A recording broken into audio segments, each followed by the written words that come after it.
আসলে আপনার সমস্যা আছে কিনা সেটা আপনি নিজেই পরীক্ষা করে নিতে পারেন।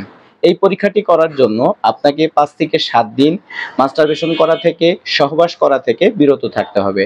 অর্থাৎ ৫ থেকে ৭ দিন কোনো প্রকার বীর্যপাত না ঘটিয়ে তারপরে আপনি আপনার স্ত্রীর কাছে যাবেন, সহবাস করবেন। সহবাসের সময় যদি আপনার পেনিস ঠিকমতো শক্ত হয় তাহলে ধরে নিবেন আপনার কোনো সমস্যা নেই। হ্যালো ভিউয়ার্স, আসসালামু আলাইকুম। কেমন আছেন সবাই? আশা করছি আপনারা ভালো আছেন। আমি ডাক্তার মোহাম্মদ ইব্রাহিম খলিল। আলহামদুলিল্লাহ আমিও ভালো আছি। দেশে এবং প্রবাস থেকে যারা আমার এই ভিডিওটি দেখছেন আপনাদের সবাইকে অনেক শুভেচ্ছা। আমি আজকে অত্যন্ত গুরুত্বপূর্ণ একটি বিষয় নিয়ে আপনাদের সামনে আলোচনা করব। সেটি হচ্ছে সহবাসের সময় পেনিস ঠিকমতো শক্ত না হওয়ার কারণ ও তার সমাধান সম্পর্কে। আপনাদের অনেকেই হয়তো একটি সমস্যা সাফার করেছেন কিংবা অনেকেই বর্তমানে সাফার করছেন। সেটি হচ্ছে সহবাসের সময় পেনিস ঠিকমতো শক্ত না হওয়া বা শক্ত হলেও দ্রুত নরম হয়ে যায়। বলা যায় বর্তমানে সবচেয়ে কমন একটি সমস্যা এটা। চিকিৎসা নিতে আসা অধিকাংশ রোগীরাই এ জাতীয় অভিযোগ করে থাকেন। এই সমস্যাটি মূলত কাদের বেশি হয়? মূলত যারা নতুন বিবাহিত পুরুষ তাদের এই সমস্যাটি সবথেকে বেশি হয় এবং যাদের বয়স ৫০ প্লাস হয়েছে তাদের ক্ষেত্রেও এই সমস্যাটি দেখা যায়। আবার যে সমস্ত পুরুষেরা বাহিরে সেক্স করেন, বিশেষ করে গার্লফ্রেন্ডের সঙ্গে কিংবা পতিতালয়ে যারা যৌন সম্পর্ক স্থাপন করে থাকেন, তাদের ক্ষেত্রেও এই সমস্যাটি খুবই কমন একটি প্রবলেম। অধিকাংশ ক্ষেত্রে দেখা যায় যারা বাহিরে অবাধে মেলামেশা করে থাকেন তাদের সহবাসের সময় পেনিস ঠিকমতো শক্ত না হওয়া কিংবা শক্ত হলেও দ্রুত নরম হয়ে যাওয়া কিংবা দ্রুত বীর্যপাতের সমস্যা দেখা যাচ্ছে। এই যে দ্রুত বীর্যপাত হয়ে যাওয়া কিংবা ঠিকমতো পেনিস শক্ত না হওয়ারও কিন্তু অনেকগুলো কারণ থাকতে পারে। সেই কারণগুলোর মধ্যে অন্যতম হতে পারে পরিবেশের অভাব, শারীরিক দুর্বলতার অভাব, মানুষে দেখে ফেলবে কিংবা ভয় ভীতি কাজ করে। এই জাতীয় বিভিন্ন কারণে কিন্তু একজন পুরুষের পেনিস ঠিকমতো শক্ত না হতে পারে কিংবা শক্ত হলেও দ্রুত নরম হয়ে যেতে পারে। এই কারণগুলোর কারণে কোনো পুরুষের পেনিস যদি ঠিকমতো শক্ত না হয় কিংবা শক্ত হলেও দ্রুত নিস্তেজ হয়ে যায় অথবা দ্রুত বীর্যপাত হয়ে যায়, তাহলে এটা খুবই স্বাভাবিক একটি ব্যাপার। অথচ এই স্বাভাবিক ব্যাপারটাকে অনেকেই অস্বাভাবিক ভেবে অনেক দুশ্চিন্তা করতে থাকেন, অনেক হতাশার ভিতরে নিমজ্জিত হয়ে যান এবং এই দুশ্চিন্তা তার ব্রেইনে সেট হয়ে যায়।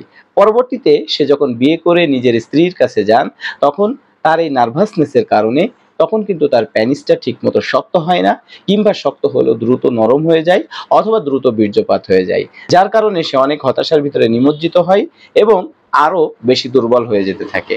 এটি কিন্তু একটি কারণ। আবার অনেকে এটাকে অতিরিক্ত মাস্টারবেশনকেও দায়ী করে থাকেন।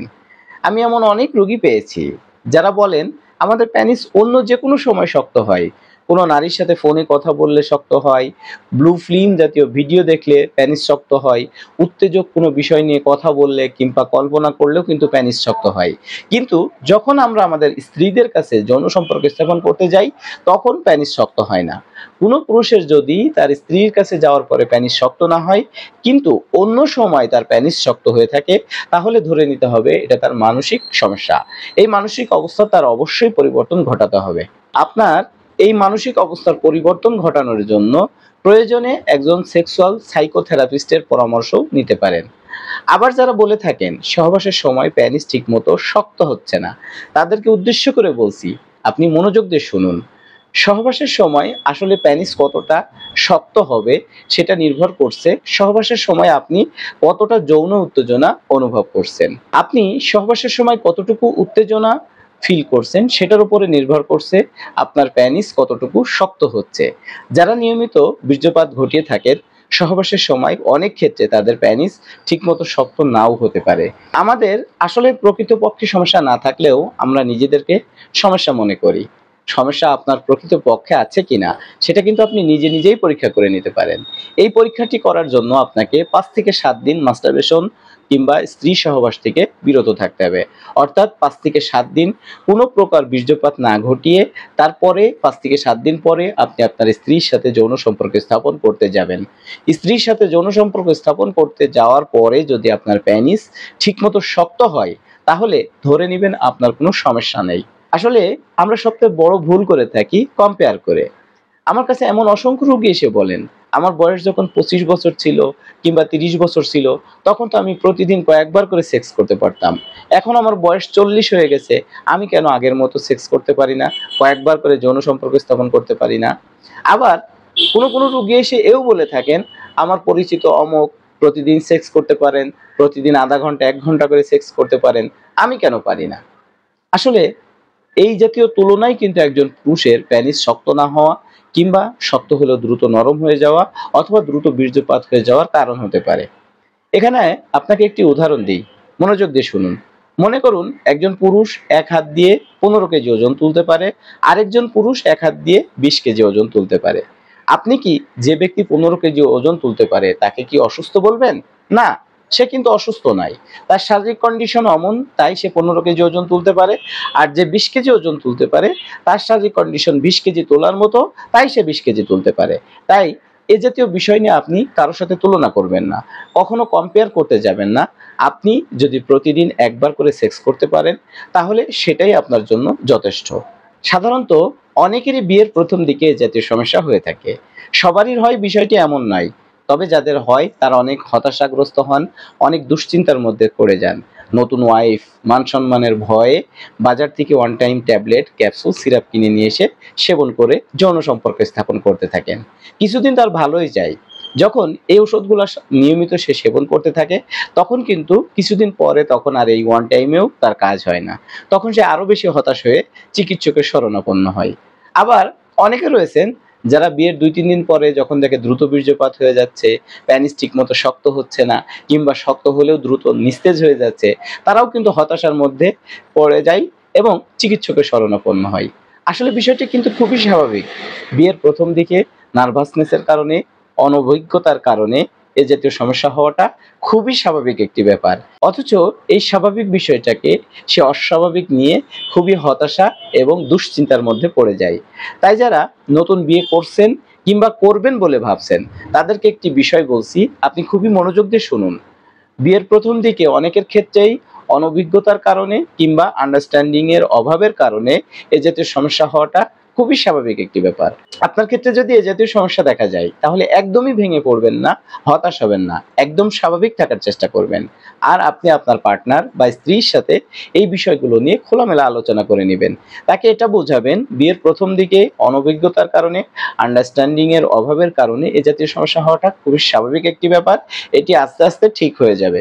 প্রথমেই এটার জন্য দুশ্চিন্তা না করতে, এ জাতীয় সমস্যা দেখা দিলে প্রথমেই ডাক্তারের কাছে না গিয়ে নিজেই সমস্যাটা ওভারকাম করার চেষ্টা করবেন। আপনি আপনার স্ত্রীর প্রতি মনোযোগী হবেন, আপনার স্ত্রীর প্রতি যৌন ফিলিংস তৈরি করবেন।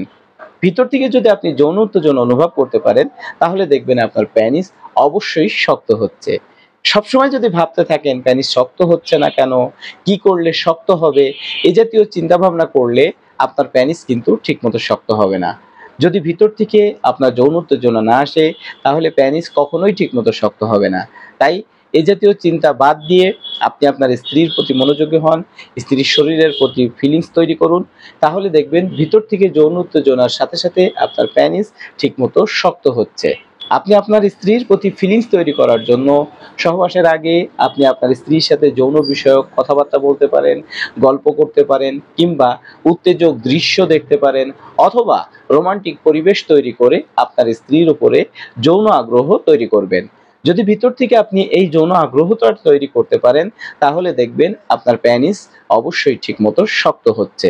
এই সমস্ত নিয়মগুলো আপনি নিয়মিত পালন করার পরেও যদি দেখেন আপনার পেনিস ঠিকমতো শক্ত হচ্ছে না কিংবা শক্ত হলেও দ্রুত নিস্তেজ হয়ে যাচ্ছে অথবা দ্রুত বীর্যপাত হয়ে যাচ্ছে, তাহলে অবশ্যই আপনাকে একজন চিকিৎসকের সঙ্গে পরামর্শ করে চিকিৎসা গ্রহণ করতে হবে। ডায়াবেটিস, উচ্চ রক্তচাপ, হার্ট, লিভার, কিডনি, কোলেস্টেরল এ জাতীয় জটিল রোগের ক্ষেত্রেও কিন্তু পেনিসের উত্থানজনিত সমস্যা দেখা দিতে পারে। উত্থান হলেও দ্রুত নিস্তেজ হয়ে যাওয়ার মতো সমস্যা দেখা দিতে পারে কিংবা দ্রুত বীর্যপাত সহ আরো বিভিন্ন ধরনের যৌন সমস্যা লক্ষ্য করা যেতে পারে। তাই আপনার ঠিক কোন কারণে এ জাতীয় সমস্যা হচ্ছে সেটা নির্ণয়ের জন্য আপনি একজন অভিজ্ঞ রেজিস্টার্ড হোমিওপ্যাথিক ডাক্তারের সঙ্গে পরামর্শ করে চিকিৎসা গ্রহণ করলে আশা করা যায় এ জাতীয় সমস্যা থেকে স্থায়ীভাবে মুক্তি পাওয়া সম্ভব। দর্শক, এখানে একটি কথা বলে রাখি, যৌন রোগের বাজারে যে সমস্ত ঔষধগুলো রয়েছে সেগুলা অধিকাংশই উত্তেজক ঔষধ হিসেবে ব্যবহৃত হয়। তাই আপনাকে ওই সমস্ত উত্তেজক ঔষধ সেবন না করে সম্পূর্ণ পার্শ্ব প্রতিক্রিয়া মুক্ত হোমিওপ্যাথিক ঔষধের মাধ্যমে স্থায়ী চিকিৎসা করা সম্ভব। তবে এখানে আমি আপনাকে আবারও সতর্ক করে বলছি, আপনি আপনার এই জাতীয় সমস্যার ক্ষেত্রে বাজার থেকে উত্তেজক ট্যাবলেট, ক্যাপসুল, সিরাপ না কিনে খেয়ে আপনি একজন অভিজ্ঞ রেজিস্টার্ড হোমিওপ্যাথিক ডাক্তারের সঙ্গে পরামর্শ করে চিকিৎসা গ্রহণ করবেন। তিনি আপনার সমস্যা শুনে যদি সঠিকভাবে অ্যানালাইসিস করে অরিজিনাল ঔষধের মাধ্যমে চিকিৎসা দেন, তাহলে আপনি স্থায়ীভাবে যৌন রোগ থেকে মুক্তি পেতে পারেন ইনশাআল্লাহ। পাশাপাশি পুষ্টি সমৃদ্ধ খাবারগুলো আপনি নিয়মিত খেয়ে যাবেন, যেমন ছোলা, কিশমিশ, কালোজিরা, মধু, বিভিন্ন প্রকার বাদাম, কলা, দুধ ইত্যাদি।